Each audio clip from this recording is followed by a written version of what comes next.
Okie dokie. It's week 11, MELS 603. Please remember that you have the week off. I will not be doing a Zoom next week. It's Easter break. Um, Graduate is off, I believe, through Thursday. So I know through Wednesday anyway. So we will not be having a session next week. However, you will need to continue to work on your evidence artifacts as we go. Let's look quickly at that schedule. For next week, this week, you should be wrapping up skip task 1. You should be hopefully getting skip task 2 wrapped up the week that you're off, if not at least by the following week. And then that will leave us 3 and 4 to knock out the following 2 weeks, and that'll give us 1 week or give us 2 weeks to knock out the CAP task 1.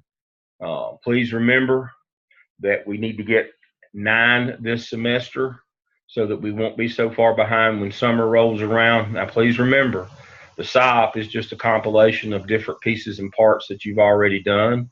It shouldn't take that long, but remember, we only have 6 weeks before everything is due. I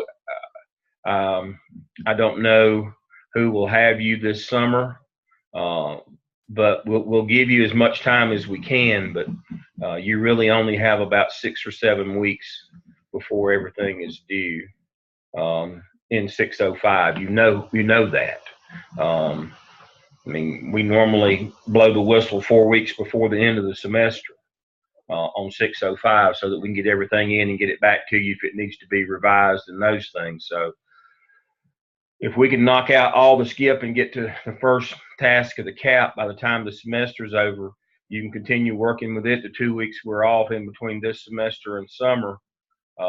Hopefully when we roll into summer, you won't be lacking maybe a couple of weeks or 3 on the CAP getting it together, and then that'll give you about 3 weeks to knock out your skip. Make sure your competency folio your SIOP, make sure your competency folio is done. Make sure that all 3 rounds are in it. That's going to be a squeeze this summer, so you might want to be paying attention to your competency folio. Remember, you got to have 3 rounds of proofs in that thing. And since it's such a short semester and you've got to have a whole round, we need to knock the CAP out pretty quickly, move on to SIOP. We need a couple of weeks there to make sure we've got time to do our competency folio. So remember, you've only got, I think I'll have to blow the whistle around July 1. That's about 6 weeks into the semester. If everything's not in by July 1, we can't guarantee that you'll finish this summer. I will grade up to the deadline and I will do all I can do. But they call a halt because they have to print the graduation programs and do all those things. So let's not get ourselves in a position where we're up against that deadline. So the time is now to be wrapping up your skip as quickly as you can and getting on to your CAP. I've got a question here. Do we have 80 hours of internship in the summer session too? Yes, you do. There's another thing you got to do. I'm telling you, the best way to knock that out is to volunteer 2 weeks at the school, do 5 days of 8 hours. That'll give you 2 weeks to give you your 80 hours. If you're on the 4x in the summer, as soon as school's out, you do 2 weeks of the 4x10s, that's your 80 hours. Be working on them as much as you can. And so for example, if you can knock out your 80 now, you can stop on this one and start on the next one. Don't run this one up to 120 hours when you could stop it at 80 and get 44 schools out on the one that you're doing for summer. I don't have a problem with you doing that. And so as soon as you get 80 on the current one that you're doing, stop it and start a new one. But I tell students every summer, the best way to knock those 80 hours is to volunteer a couple of weeks at school. Maybe you can see some scheduling or something like that, but get in. It's going to be a squeeze. It's going to be hell bent for leather this summer. You got 6 weeks to get it all done. But that's, you know, that's the problem with starting in the fall. Go fall, spring, summer. And we have to, because it's your last semester, we have to stop early anyway, 4 weeks before graduation for the graduation bulletin printing and all that stuff. That's got to be in no later than 2 weeks before graduation for the turnaround time on that stuff. And getting your certificates printed. We're going to get a better certificate than we had before. I've been working with the registrar in Jostens. I'll figure out a way to get it paid for. I'll worry about that later. And so we're going to get you that. And so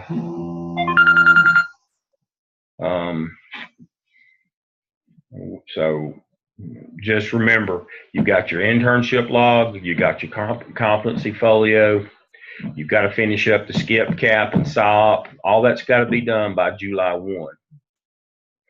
So you better be picking up your feet. Pick up your feet and run. All right. Good question. All right. So that's where we are on our evidence artifacts, as I said. We are in week 11. This week is managing facilities, and I asked you to do a walkthrough. One of you did a walkthrough using the janitor's walkthrough, which basically is a health inspection walkthrough, and then went back and did the facilities inventory walkthrough that I had for you.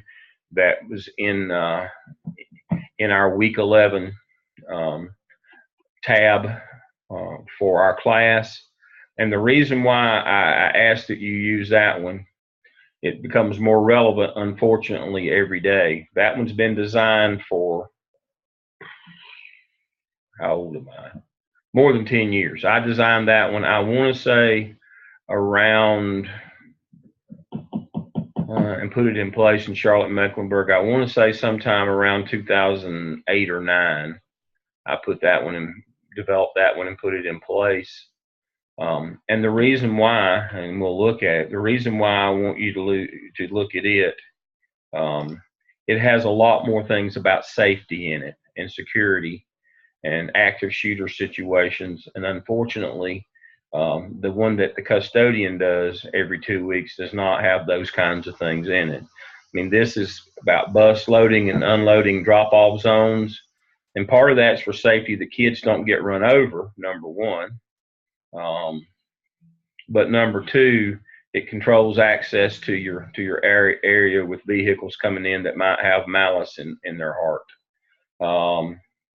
Other vehicles are prohibited from using bus loading and unloading zones. Student access to parking areas is restricted. You got security personnel out monitoring what's going on. You've got signs and lettering. You've got video cameras. You've got directional informational signs. Exterior doors are locked and kept closed and never propped open. There's visual surveillance and video surveillance. Chains with locks are never used to chain up doors where you couldn't exit in an emergency situation. Multiple entrances are controlled. You have one point of entrance and egress where you only come in the front. We like to see those video cameras with the doorbell that the door is on a lock and you have to press that and be buzzed into the building. Classroom doors are kept locked when the rooms are vacant, so people can't go in there. Lockers are kept dogged down and locked if you're not using them, or the ones that aren't being used, so that people can't put contraband in lockers. You've got control points with clear sight lines, easy traffic flow, emergency management, two-way comm systems. Classroom doors are equipped with heavy-duty vandal-resistant locks that are operable from the inside by turning the handle, not from the outside. If you've got laboratories in the room, the doors open out rather than in. That's another safety measure, so people can't kick the door down. in emergency situations. Your panic bars are all in good working order on your outside doors. Um, Access to boiler rooms and power supplies are steel with deadbolt locks so that intruders can't get in those and cause emergency situations. Um, Fire extinguishers, first aid kits, hazardous chemicals are kept locked down in a very secure area where those can't be gotten to. Um, Safety posters, ventilated areas, bomb threat and crisis response guideline. You've got your crisis kit. You've got your cards in your classroom. You've got um, you've got your evacuation routes for your school and for your local walk-to evacuation into your bus evacuation site. Visitor log. There's some control. I like the places when I go visit schools that make me produce my driver's license to check in. Um, Sometimes I go to places and they have the visitor sign in that's computerized, but they don't make me produce my driver's license. I like the ones that make me produce my driver's license. I look pretty shady anyway, but I mean that's a good that's a good if your district goes with that. Um, Students are restricted from loitering in halls, corridors, restrooms, and other public areas. No potential fire hazards, no blocked emergency exit, ladders stored in closets, cords are zippered and put away. This is more about for emergency situations. Are you prepared? It's more than just the custodian's checklist for the health department. This is unfortunately how you need to be prepared in case of emergency situations. Now, when I was principal at Oak Hill in Morganton, that was a long time ago. That's before I ever came to CMS. We had a custodian closet was in a stairwell of the junior high building. Our junior high and elementary was on the same campus. We had an elementary building. We had the old sixth grade building. We had the old elementary building, and we had the junior high. They were all in one conglomeration of a campus before we were able to build new schools in that part of the world. And there was a custodial closet in the stairwell of the junior high building, and the custodian was lazy and never locked it. The kid was able to go in there, get some sort of a chemical cleaning solution that was highly flammable, and pour it over the wooden stairwell of the junior high building and lit it on fire.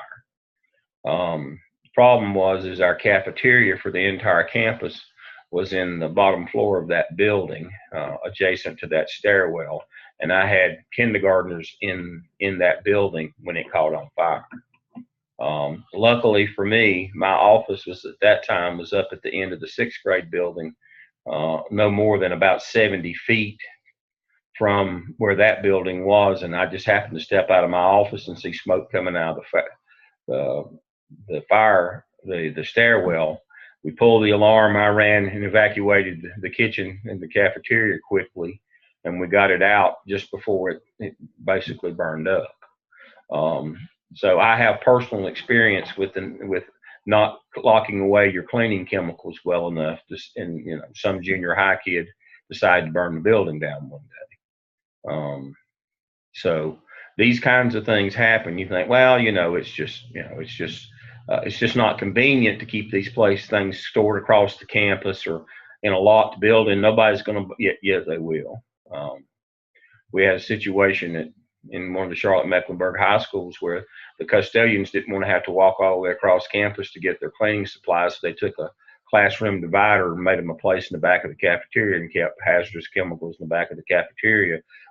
Just walk right in and get them if you wanted them, because they didn't want to have to walk across campus to get the supplies. And so we fixed that. We moved the chemicals, and we made sure they didn't have to walk across campus, because they didn't have to walk anywhere except for the unemployment line. Can't do things like that. You can't store hazardous chemicals in a place where people eat. And so you need to be vigilant. I'm sorry that I have to come on here every week, but unfortunately, every week that I come on, something else bad has happened, and most of it is because people weren't prepared or they weren't as vigilant as they needed to be, and things happen. You can't always prevent things from happening, but as I've told you, when the uh, when the reflection, the after action report comes in, you don't want to be found as being negligent, even though you could have done everything you could do, and it wouldn't have prevented it. Um, there's always an after action report, and if you're found not to be having followed the rules or not having been done as good a job as you need to, there will be blood. It will be yours.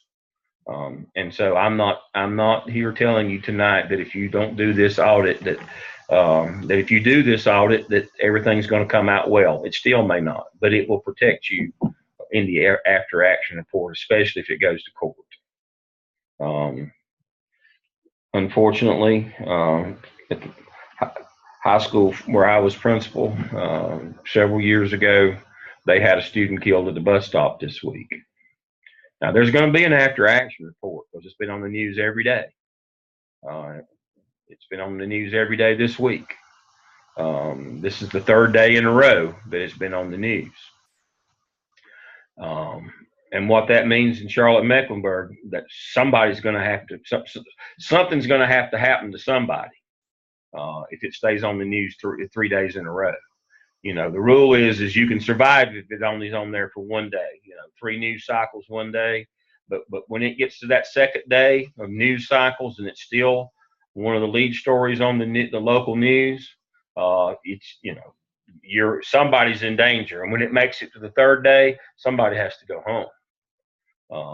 And so they're doing an investigation. They're wanting somebody to speak on camera about. So last night, while I was having dinner in the CAF, we had it turned to at Boiling Springs campus. We had it turned to the Charlotte News, and they were running a poll: "Is your child's bus stop safe?" And they had people waiting. I mean, it's not going to die. It's not going to go away till somebody gets fired. I mean, that's just the way it works in our business nowadays. That makes everybody feel better. Doesn't change anything, but it makes people feel better. And so I look for somebody to get sacrificed here in the next day or two. Or the only thing that might help them is going to Easter break. But if it doesn't, it could die down during Easter break.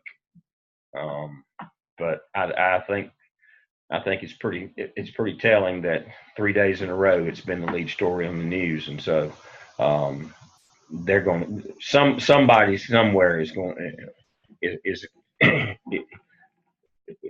it's not going to go well for them. That's just the way it works in our business. So I ask you to use that this week. So this week we're talking about facilities in general. I can get rid of that. All right, so we've looked at the assessment inventory. We've looked at where we are there. All right. What I want to look at now, if I can get it to pop up.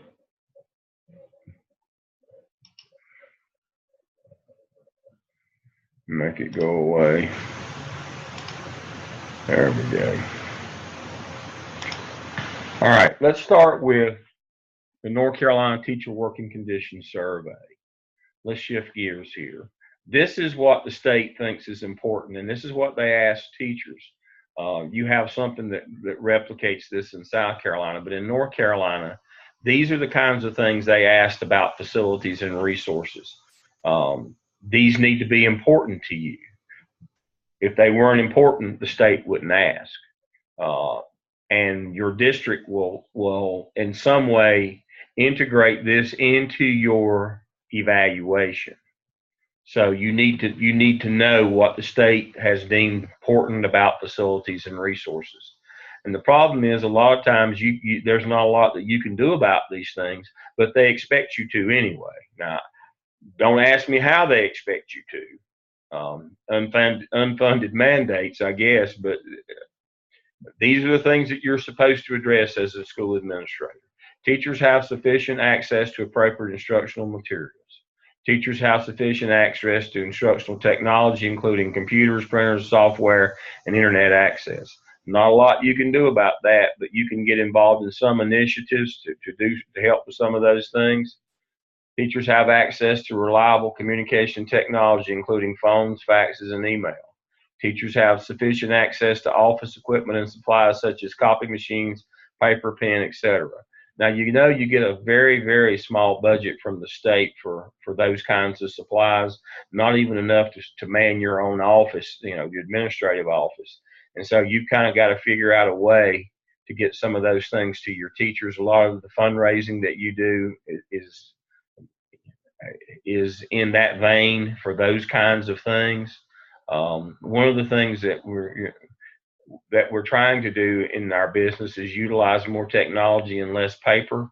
So hopefully a lot of your schools are getting away from the copy machine running all day long and into the night. It speaks to quality of instruction as well, but you still have to have some of those things. Support personnel. The school environment is cleaned and well maintained. Teachers have adequate space to work productively. That means keep, workrooms free of clutter and junk and dragging things in. The physical environment of classroom and the school supports teaching and learning. They're clean. They're not cluttered. You have to sometimes, tell teachers to declutter their rooms. It becomes a warren rather than a classroom. The reliability and the speed of internet connection to the school is sufficient to support instructional practices. That's a tough one again, but you may have to partner with somebody locally, or you may have to spend some of the money that you had earmarked for other things in support of those. You may be in a district where you get some capital funds that can be spent on computers, and you might want to think about doing something like working on your computers and internet with your capital rather than building another dugout at the ball field. Unfortunately, those come out of the same funding sources, which is local capital. Let me say that again. When you want to build things like dugouts or put a scoreboard up at the ball field or do something in the gym, that comes from capital unless you can get local community partners to help you with those things. If you pay for it yourself, it comes from local capital monies. That same local capital monies is what buys internet and computers and technology. So one of the things that is smart for administrators to do, you can get community members, especially these daddies and mamas that are all been out of shape about ball games. You can get them to do things like help you build a dugout or volunteer work or labor or scoreboards and things. If it has to do with athletics, you can usually get parents to help you, or playground equipment and things like that. Parents will help you with that. Playground equipment comes from the same funds that computers and internet would come from.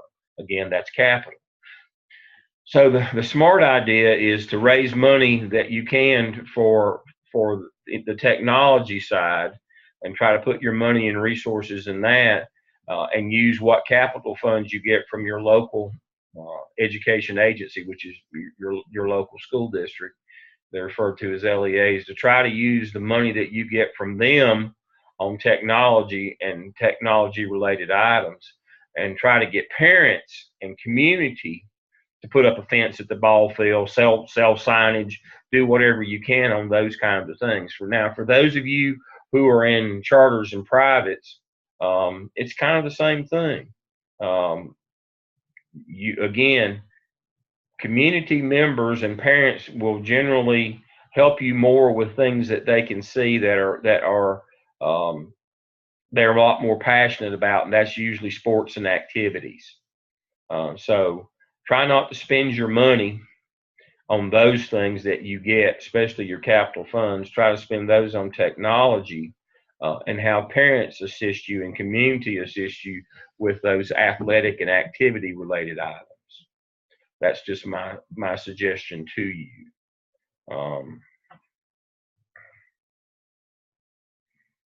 So make sure you take a look at that in terms of what is important for facility.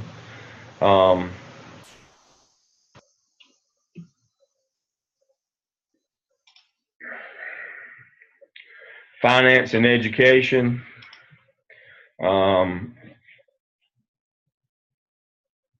because of the continual increases in funds allocated to public education by most of the local control of education is slowly um, what this the central thesis of this is that um, more and more people are looking to the state to fund their schools, um,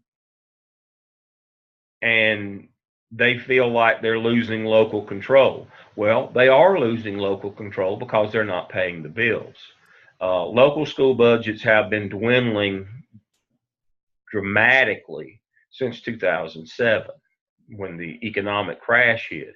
You understand that school boards, the 114 school boards in North Carolina and the 80 in South Carolina. Now, we're not talking about charters and privates now, somewhat charters, but the traditional LEAs, you understand that their revenue comes from local property taxes. Let me say that again.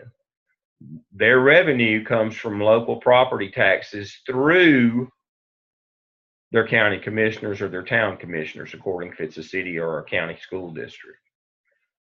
School boards are unempowered. They cannot levy taxes. So you have to go to the commissioners and get your money. Well, the problem with that has been is property taxes. The majority of residential property taxes go to pay for fire, water, sewer, standard services. Where school money always came from was from business property taxes. Let me say that again. The bulk of school money going to local schools, the traditional county or city school districts, came from business property taxes.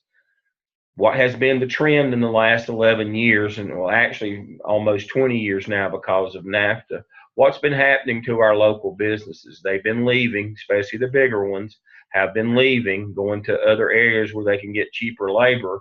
And the ones that are there, we've elected people on the basis of we will be more business friendly. We will give incentives for you to come. We will suspend property taxes for X number of years if you will come to our community. For example, 3 counties from here, Facebook built a server farm next to the North Carolina Data Center in Forest City, North Carolina, which is in Rutherford County. I actually have a house about 3 miles from there. I'm sometimes there. I'm sometimes here at this house at the lake.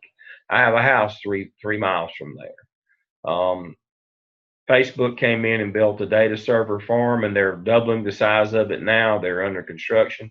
Problem is they got pretty much in perpetuity no property taxes for that. So it's a huge facility worth millions and millions of dollars. The county gets no money from it. The problem is the county gave a lot of money for them to come, gave them the property, tore the old mill down that was there, improved the property, spent $6 million on that, bought the property, and they get hardly any revenue on it because they don't have to pay any property taxes on that facility. You could say, well, it created all those jobs. No, not really.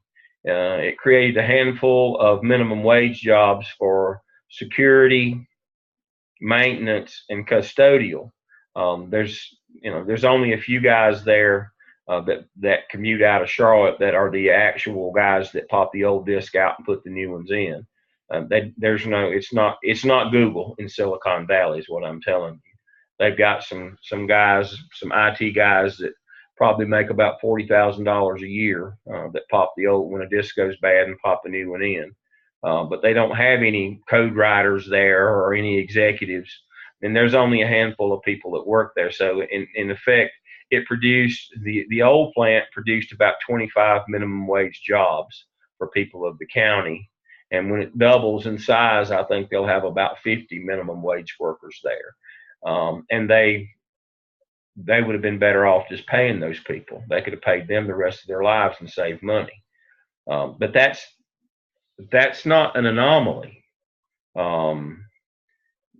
South Carolina has been very successful with paying BMW to come because of all of the associated industries that have popped up around BMW in Greenville. Spartanburg is actually in Greer there. But in large part, the schools haven't reaped as much benefit because they get a big tax break. These companies that move in, and that's the taxes that pay for schools. Now, if you're in a charter school or a private school, your charter school company, the local has to give you classrooms. All they really have to give you as a charter school is used trailers, because they're only by law required to give you classrooms, not buildings. And so you have to come up, your corporation, like Charter Schools of America, whoever your corporate entity is, they have to pay for facilities. Some are good, some are not as good. One of my former students is principal at Forsyth Academy in Winston-Salem. It looks like any other public elementary school, new one. Wonderful facility. We've had some charters that start here in the Lake Norman area, and they were in trailers. Big disparity between facilities. But again, money's tight, especially for the beginning charters. Money is tight on facilities, again, because people just have to be willing to donate that money. Parents and other people, unless they're with one of the big charter schools companies that can afford the initial investment. Those that aren't with the two or three big charter school companies, excuse me, those charters, the majority aren't with people like that. Those charters, they struggle with facilities worse than public schools do.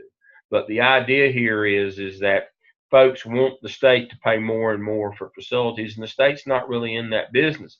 They give money to public schools, but remember, the states are out of building buildings. They got out years ago. It's up to the local to build buildings. And so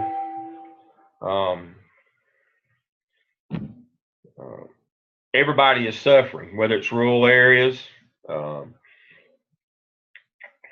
They just don't have the voice in the state legislatures that they one time had. Urban areas have lost their advantage as well. City school districts suffer financially because of higher costs and because of social and other welfare services that need to be paid for there.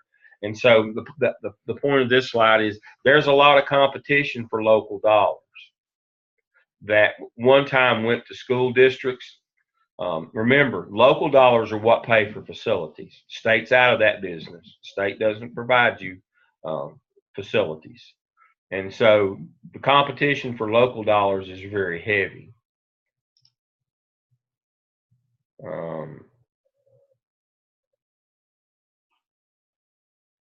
And one of the things, and I was having this discussion with my wife tonight at dinner, schools and school districts that are trying to go smaller are not paying attention. There's an economy of scale.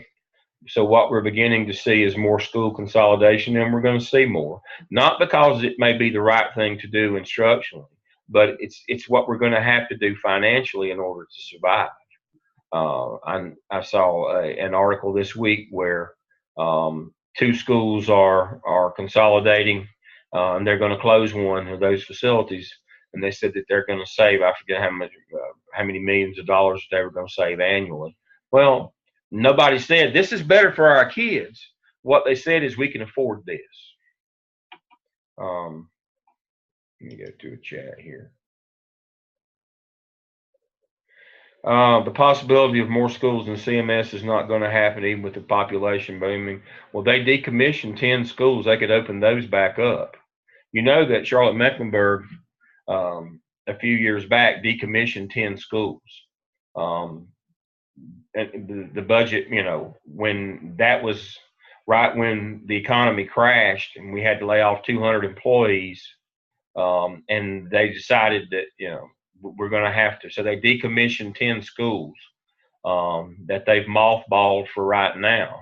And so they're going to have to bus, not for racial integration, they're going to have to bus to from some of the growing areas to some of the areas where they closed some schools. But yes, I don't know that there's going to be any thought of building any more. They could they could recommission the 10 that they closed. CMS has 10 schools in mothballs right now that are not operating to save money. So if the population comes back, they could open those, but they're going to rethink that. They'll rethink that as well. They may end up just increasing the capacity of the schools that they've got. There's an economy of scale to that, and that's going to be your future in this business. Is you're going to struggle with your facilities, having computers, having technology, reliable internet. Having spaces, being overcrowded, being underfunded, no money going into the maintenance budget, the contingency budget not getting funded.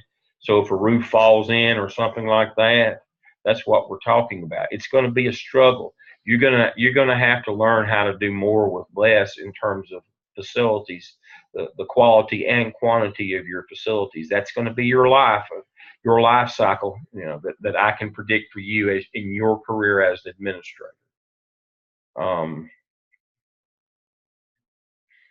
I was principal for 14 years. I supervised principals for 11 years, and I've been training principals for 8 years. I counted that up. That doesn't count my teaching career. I counted that up today. I believe that's 33 years. I have seen in my time working in schools, I have seen a complete turnaround in our philosophy of education. And it's been driven by economics, not by educational philosophy and best practices. When I first started in the business, the idea was build every school building that you can build, and get schools as small as you can get them. Can't get them small enough. We want one on every corner. We don't care what's in them. We don't care if they have technology. Of course, there wasn't technology back then, but we don't care if they've got enough power to run the projectors, and that was the technology back then, was projectors. Dr. Stebbins with us. He knows what I'm talking about. That was our technology back in the day before computers. We had projectors, watch films. And so, but they didn't even have, sometimes you'd have a classroom with one plug in it, and, you plug your fan up, and that's all you got was just your fan. But the idea was we didn't care about the quality of them. We wanted quantity. We wanted schools as small as we could get. And we about bankrupted ourselves by doing that, because you have to have more buses, you have to have more personnel, you have to have more of everything. You're less efficient as an organization. Now we've gone exactly the opposite. Now we need to be bigger, and now we're interested in having fewer schools, but better equipped, better technology, better internet. We understand that how we organize in a building, we can make for smaller groups of kids in a bigger building. We can have school within school. We can have, we can do those kinds of things if we use our intelligence, and we understand that the economy of scale is the only thing that's going to keep us viable in the current economic climate. Now, I read something today that was talking about even though the economy has turned somewhat, we still haven't seen the funding come back to schools, and I don't believe you will. So we're gonna be more interested in keeping what we've got clean, utilizing it better, having bigger schools, but work on our technology. I did my service to the community. Today was my service to the community day. And I didn't say I was out picking up trash for community service. I said service to the community day. Part of being a professor at Gardner-Webb is you have to do some service to the community. And so today was my day. So I was working with Cleveland County Schools today. I served on the committee to sit in on the Principal of the Year interviews for Cleveland County Schools. That's the county that Gardner-Webb is located in, the main campus where I work. I was amazed at each of those candidates that they came in, and they talked about all the technology that they have in their building in a small rural district that's relatively poor and low wealth. That how they're not worrying about building more buildings. They're just that they understand it's about getting technology and the right kind of technology, Chromebooks, app. They're replacing their old smart boards with Apple TV and iPads, which don't require nearly the infrastructure and cost that a smart board does. They're learning to be faster and better. They don't have computer labs anymore. The kids got Chromebooks. They're even in small, low wealth districts. Nobody came in and talked about facilities at all today. It was all about what they had inside of their facilities. It was all about the technology and how to apply that technology and have the things that they needed for their teachers and their kids. Not physical space, but what was in that physical space. I was amazed at the things that those. Now these are the best principles they have, obviously, but I was amazed that to a person that's what they talked about in terms of improving their schools and what they're trying to do for their students and for their faculties. So you've got to get out of this mindset that it's all about the physical space. It's not anymore. You just got to keep what you got clean and safe. It's more about spending your time, effort, and energy now on the things that are inside of that space, the technology that you can use.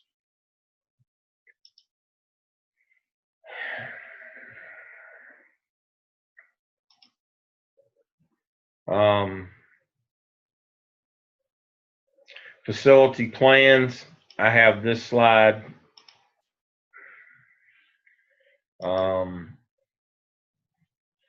This is about how to plan the use of your facility to avoid accidents and injuries.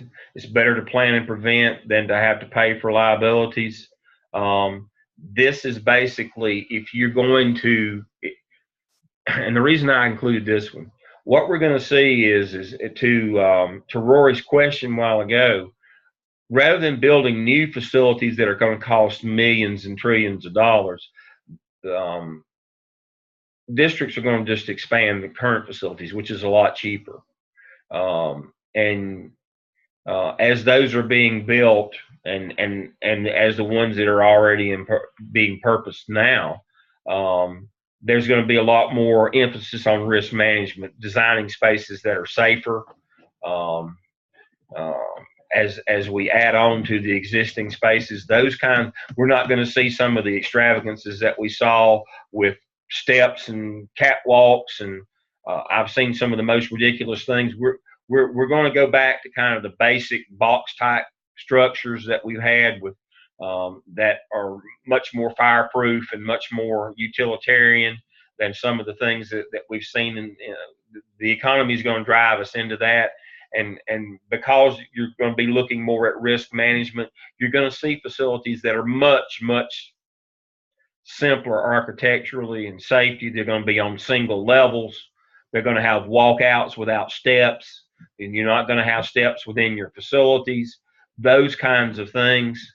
And so as we go forward, and the reason I included this PowerPoint, what you're going to see is those kind of places are easier to maintain. They're cheaper. They're utilitarian. You slap a new coat of paint on them once a year. The floors are easy to maintain. You're not going to see terrazzo floors that have to be polished and buffed once a week and waxed and all. You're not going to see that anymore.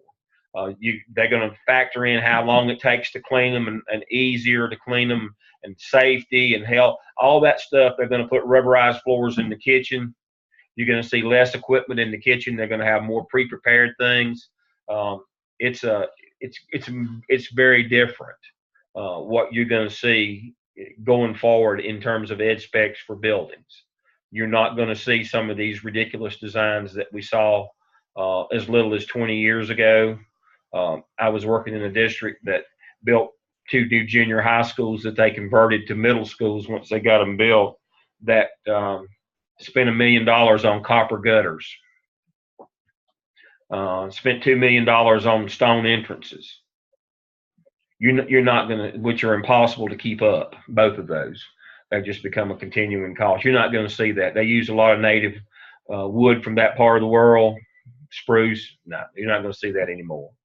You're going to see flat one-story buildings with relatively shallow pitched roofs. You're going to see big open spaces that can be sectioned off. Everything that are easier to control access to, in terms of, front for cars, back for buses. You're going to see facilities where the single point of entry, where you can't get to the ball fields even by driving a car. You can't get anywhere around the kids. You're going to see more of that kind of stuff. You're going to see more campuses designed that way if there are new ones, and the old ones converted to spaces like that. So take a look at this PowerPoint. It'll kind of tell you where we're headed with the design of facilities and what you're going to be working with down the road. And then the last one that I had for you tonight, and I've got this one in here to tell you we aren't going to use stuff like this anymore.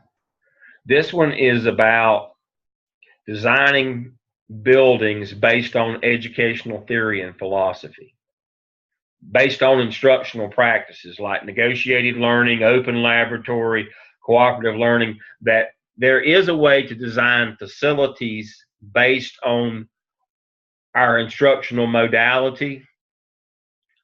The last PowerPoint was to explain to you, going forward, we're just going to look at quick, cheap, easy to maintain, inexpensive to operate, easy to expand, like Lego building blocks, safer, easier to control, limited points of access, no multiple buildings, walking out one into another, everything, we're going to go to that kind of thing that's more of a multi-purpose kind of a building than buildings built specifically for an instructional modality. I worked in a district one time that had got on the open education kick, and they had built buildings with no walls for classrooms. They just had hallways with just big open areas where you just huddled up and there was no door to go in and out of. They eventually put some walls up so they could have school eventually. But you'll never see anything like that again. You will never see educational facility planning based on administrative policy or educational methodology. That's not going to happen ever again. They're going to be based on the previous set of PowerPoints: utilitarian, safety, ease of upkeep, cheap, easy to maintain. Because what we've come to understand is those principles talked about today in those interviews. It's about what's inside the building. It's about the technology more than about the building itself. We've come to realize that. My wife taught in the #1 middle school in North Carolina for 15 years in a row. The 15 years that the Davidson IB middle school was open, lab school, campus of Davidson College, public school, magnet. They were the highest scoring school in the state. They had to have Meals on Wheels. Their cafeteria had been condemned for 20 years. The building was the old Davidson High School that had been closed for more than 20 years. When they repurposed it as a middle school, was the worst facility in the district, and they had the highest test scores. Just more proof that if you're doing the right things inside the building doesn't matter nearly as much as we one time thought it did. What I'm telling you is, when I first started my career, Dr. Stebbins started his, this is the kind of stuff that people thought about. We'll design facilities around administrative policy and educational methodology. And we design buildings that by today's standards are not safe or defensible from people who want to do us harm. They were expensive. They were expensive to maintain. Nowadays, we understand we need more utilitarian spaces, and it's about the technology that we put in them and great teachers in the classrooms, whatever the classroom looks like. And so you will not see people sitting down and saying, all right, what's our administrative policy? What's our educational methodology? Are we going to do Montessori? Let's design a building that better suits. Nope, not going to happen.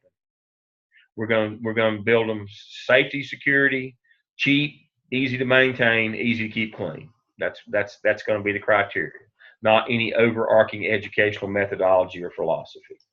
But if you were going to build them the right way in terms of how theoretically they should be built, this would be the PowerPoint that you would want to look at. And so, but these things, you know, these things are going to, this is never going to happen again, not in your career. Definitely not in my lifetime. We're not ever going to go back to where we built and maintain facilities based on educational theory and philosophy. Not going to happen. It's all safety, security, cost, upkeep, the utilitarian ideas. That's what we're going to do for the foreseeable future. You need to understand that. It's not about the facility itself. It's about what you do inside of it. So it's all about technology now. It's all about utilizing the proper technology. So that's my sermon on facilities. The biggest thing that you have to worry about is keeping them safe right now. Unfortunately, I hate that for us, but that's the nature of our business now. And you have to keep you and your family and your career safe by making sure that you keep your kids safe, because if something happens, and the after action report, if something doesn't come back positive on you, it'll cost you your job. And as we found out earlier this semester, if you're negligent, it may cost you your money as well in tort liability if you're negligent. So that assessment inventory, it probably needs to be updated. It's still pretty relevant, but you know, your school needs to at least meet those standards. And like I said, I like the driver's license check-in. I probably should add that one when I update that one. I probably should add the driver's license to that. The single access where you have to get buzzed in. I think that's the minimum that we can do in our schools now. I don't like the schools that employ parent volunteers to sit at the front door. I don't know what they'd do except get in the way if somebody was trying to get away from a shooter. They'd just be in the way. So I'm not that part. I'm not seeing the value in that. I think much more value in having the front door locked and having to buzz people in. Much more value in that. Questions you have for me? Please remember, we will not meet next week. Let me see, people buzzing in here. Let me answer any questions that come in here. All right. Are the color cards supposed to be used? Yes. Unless you've developed, now there are some schools that have developed a different system. They said that the cards would be an advertisement for folks to come, that somebody's in the room. But if you've got locks on the doors that can keep them out, I think so. According to the state assessment, you should be using the red and green cards unless your school has gotten some kind of a waiver and is using a different system than the red and green cards. If they're there, they're supposed to be used. Now in CMS, we still are supposed to be using red and green cards unless they've got some waiver that I'm unaware of. Other questions? That one came in via phone. Let me check the email here.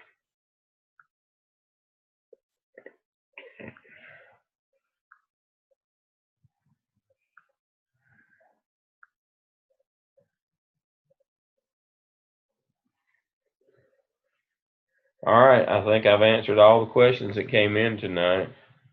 I see our time is up as well. Appreciate you joining me tonight. I'll see you in 2 weeks. Be working on that skip. Try to get it knocked out over the break. Everybody be safe on your travels. I hope you get to spend some time with your family over the holiday. Today was the last of the Lentine celebrations at Gardner Webb. Dr. Hamilton, I don't know if some of you may know Dr. Hamilton. He was our speaker today for the Lentine service. He did a great job. We've had a good Lent season, and so I hope that you will spend your Easter time wisely with your family. I'll see you in 2 weeks.